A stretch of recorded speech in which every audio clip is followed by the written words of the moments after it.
May 11th, 2024, Round Rock, Texas. 1,032 entrants, with 495 of them being signed up for the Super Smash Bros. Ultimate bracket, the final iteration of a beloved, long-standing tournament series. Low Tide City 2024 was the series finale of yet another American major series coming to an end. Coming off the heels of Japan's dual majors, a lot of the traveling talent from those tournaments were too exhausted to make the trip out to Texas. It definitely didn't help that this tournament also coincided with Mother's Day on May 12th. Given all of these factors, Low Tide City 2024 ended up being a B+ tier, aka a national tournament. And today, we'll be going over everything notable from this bracket, seeing the best runs, the biggest upsets, and the player who eventually won the final Low Tide City. And when you head down to Texas, you'll need some light clothing to help you out in that heat. That's where my good friends at Into the AM come in. Into the AM is an apparel company partnered with my channel, dedicated to helping you chase your passions, whether those be tournaments in Texas or gifts to your mother. And how do they help you chase your passions? Well, by offering you comfortable, handcrafted apparel. Everything you need for the upcoming summer of Smash, like shorts, caps, and graphic tees galore. Step up your game for whatever you need. Competing, commentating, traveling, or just flexing on your friends. Into the AM can't help you make your local PR, but they can help you look absolutely stunning. Use my coupon code RISTER for 10% off of any order, or use any of my affiliate links, either in the description or pinned comment. Again, do yourself and me a big favor when you use my coupon code or affiliate links. Thanks again to Into the AM for helping to support my channel. Now, let's get back to the video, shall we? When it comes to winning tournaments that just barely aren't majors, there seems to be an undisputed champion. Smash Ultimate's biggest bridesmaid, Dabuz, took home the crown at Low Tide City 2024. At the beginning of the year, Dabuz had some rough performances at tournaments like LMBM 2024. But as the year went on and Dabuz stopped trying to pick up Steve, his results steadily improved. The big hint towards this performance, however, was the Luminosity Smash Invitational, where Dabuz's good performance made people think that he was on the verge of a breakout. And Low Tide City was that breakout. Dabuz dismantled the Dastardly Demons on the way to a victory, winning his second recent B+ tier, adding on to the victory at CEO 2023.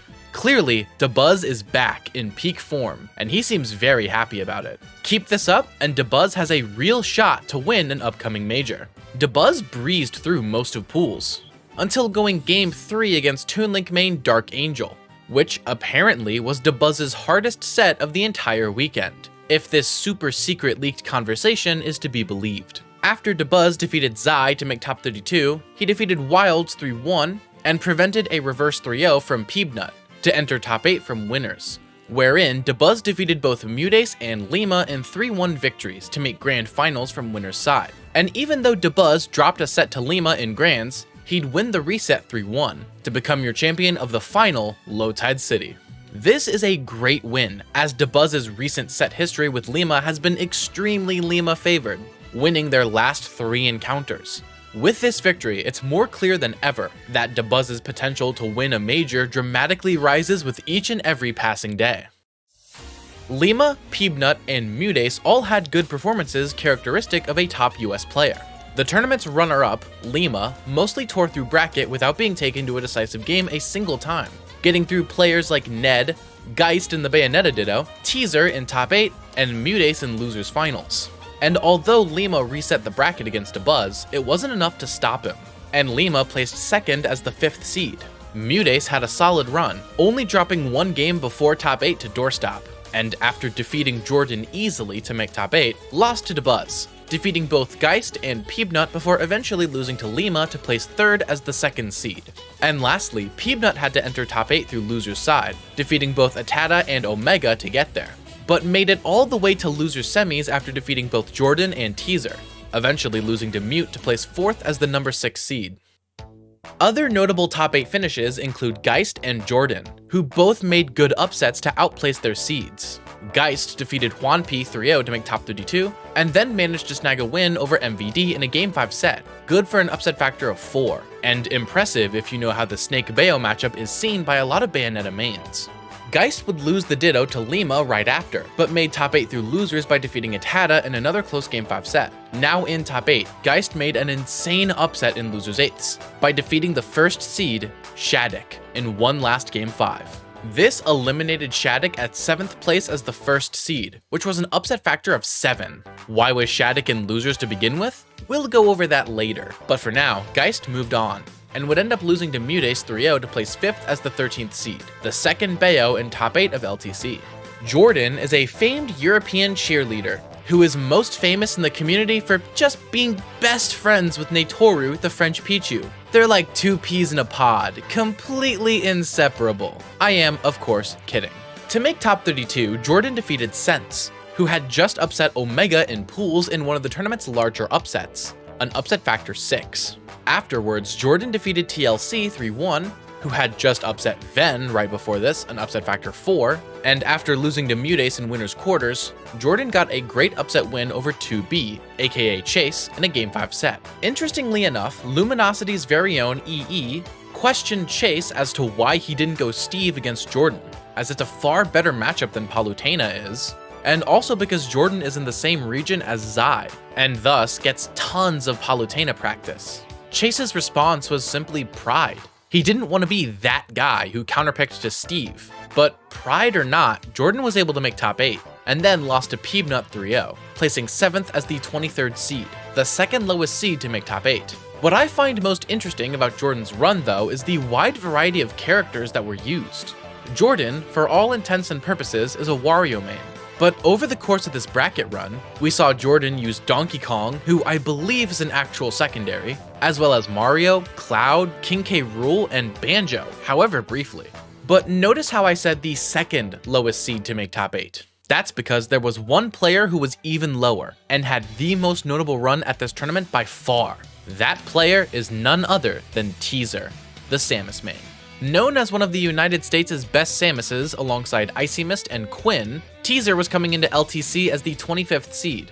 Now, if you were to look at Twitter naysayers, you'd hear the opinion that Teaser was seeded way too high. Heck, even Jordan, who we just mentioned, tweeted about it. Now, to be perfectly fair, this was back when Teaser was the 17th seed, not the 25th. But either way, the people didn't seem to be behind Teaser as the tournament began. Starting off the weekend, Teaser swept through pools easily, not dropping a single game on the way into top 96. But from here, things got crazy for Teaser, starting off with a sadly unstreamed upset over Capitancito in a presumably close Game 5 set, good for an upset factor of 4. After this, Teaser defeated 9th seed 2B, aka Chase, in a 3-0 sweep, another upset, this time good for an upset factor of 3. You keeping up so far?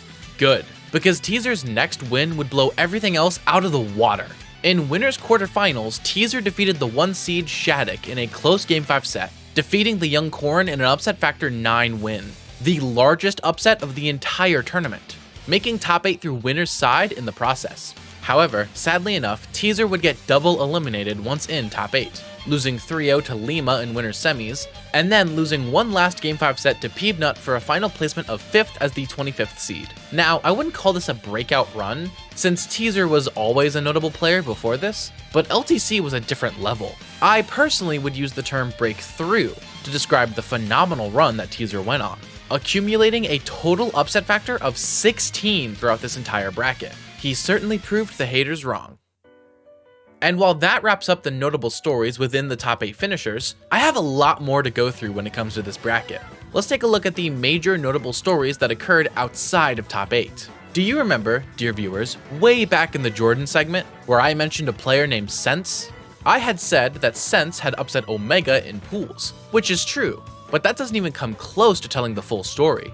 Sense, a villager main, did indeed upset Omega in a 2-1 victory, good for an upset factor of 6. But what ended up being far more notable was actually Omega, who chose to not just give up and accept a mediocre placement, but instead embarked on what was by far the best losers run of the entire tournament. Although most of it was, sadly, off-stream, Omega made top 32 by tearing through the loser's side of bracket, defeating Billy Stylish, Bowandon, and Firefly, before advancing into top 32. Once here, Omega defeated Capitancito in a Game 5 minor upset, as well as Ned and Burr, both 3-1, making the loser's side top 8 qualifier. However, sadly, Omega just couldn't quite close that last bit of distance, and lost 3-0 to Peanut in order to place 9th, matching the original seeding. And while Omega was just a bit short from making top 8, it was still a great run after having lost in pools. Speaking of players who matched their seed despite having to make a loser's run to do so, I've got another player here who fits that bill, that player being Kobe. Now, here's the thing. There is no nice way to sugarcoat this, so I'm just not gonna. Kobe has been in a slump lately. A pretty dramatic slump, to be honest. Again, no shade here. I actually have a really big soft spot for Kobe, as his win over Cola at Cirque du CFL 1 was the video that kind of kickstarted my channel's growth. Plus, I really like anyone who plays a Zelda character. So that's why I'm happy to say that Kobe went on an amazing run at Low Tide City 2024, and it bears a bit of resemblance to Omega's run, except instead of losing in pools, Kobe lost in top 96, 3-0 to Atada, dropping into losers and defeating Dark Angel, the tank main we mentioned way earlier, 3-1, to make top 32. Once here, Kobe defeated both Juanpi and Doorstop, each in a 3-1, before lastly defeating Spritzy, the tank main who beat DeBuzz at LMBM in a close game 5 set. Yeah, Kobe eliminated both Toon Link players who had a history with DeBuzz. Coincidence? I think so. Unfortunately, at this point, Kobe would end up losing to Shattuck, the 1 seed, 3-1, being eliminated at 9th as the 11th seed. I really hope this performance signals the beginning of a new era for Kobe, because I'ma be real, I really need the American younglings to start stepping up their game.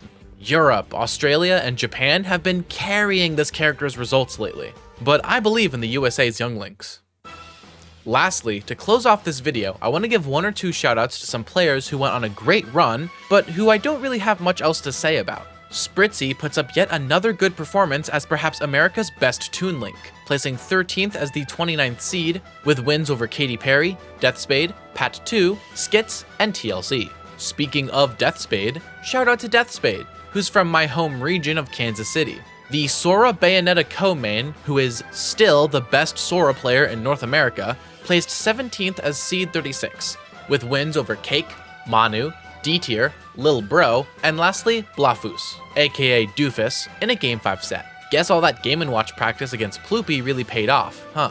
Shout out to Sense again for that Upset Factor 6 win over Omega, TLC for an Upset Factor 4 win over Ven, Nationwide for an Upset Factor 3 win over Ven and a top 32 finish as a Bowser Jr. player, and lastly Burr for a few smaller upsets, but most notably an Upset Factor 7 win over MVD, the 4th seed, for an eventual 13th place finish as the 47th seed. Low Tide City 2024 was a spectacle to behold, with amazing runs like Teasers leading the charge, crazy upset factors reaching into the 9s, great consistent placements from some of America's finest, and most importantly, for DeBuzz, taking yet another tournament victory in the midst of his hopefully drastic rise to the top. But LTC wasn't the only national to take place over this past weekend. As I covered in Friday's pre-tourney analysis, Kowloon 11 also went down at the exact same time, drawing in a good amount of Japan's top talents. We will be going over Kowloon 11 exactly like how I went over this tournament tomorrow, so stay tuned for that. But as far as today goes, that's going to be it for today's video.